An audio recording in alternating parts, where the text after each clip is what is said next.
അയ്യൻ്റെ അമ്മോ, എന്തൊരു പാവം. ഇപ്പൊ കണ്ട JDF നേതാവിൻ്റെ മതിൽ ചാടി കടന്നോനാന്ന് ആരെങ്കിലും പറയോ?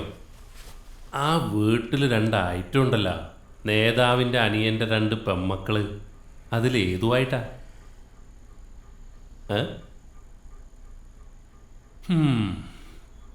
ഈ പ്രായത്തിൽ ഇങ്ങനെയുള്ള സൂക്കട എല്ലാം ഉണ്ടാവും. എന്താ ചെയ്യേണ്ടതെന്നറിയോ? നമ്മൾ പുതിയ ബസ് സ്റ്റാൻഡിൽ നിന്ന് കാനഞ്ചിറക്കൊരു ബസ് പിടിക്കണം. സ്റ്റോപ്പ് ഇറങ്ങിയിട്ട് കാർത്തിയായനിൻ്റെ വീട് അങ്ങനെ ചോദിച്ചാൽ അറിയൂല. ചെക്ക് പോസ്റ്റ് ഏടിയാന്ന് ചോദിച്ചാൽ മതി, ആരും പറഞ്ഞു തരും. ഇനി സൂക്കേട പെണ്ണിനാണെങ്കിൽ ഏത് ബസ് പിടിക്കണമെന്ന് ഞാൻ പറഞ്ഞു തരാടാ.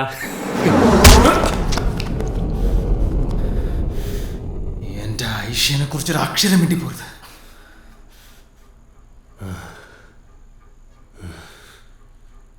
ചോര. ഇനി മരുന്ന് മേടിക്കാൻ ഏത് ബസ് പിടിച്ച് പോകേണ്ടി വരുമോ എന്തോ.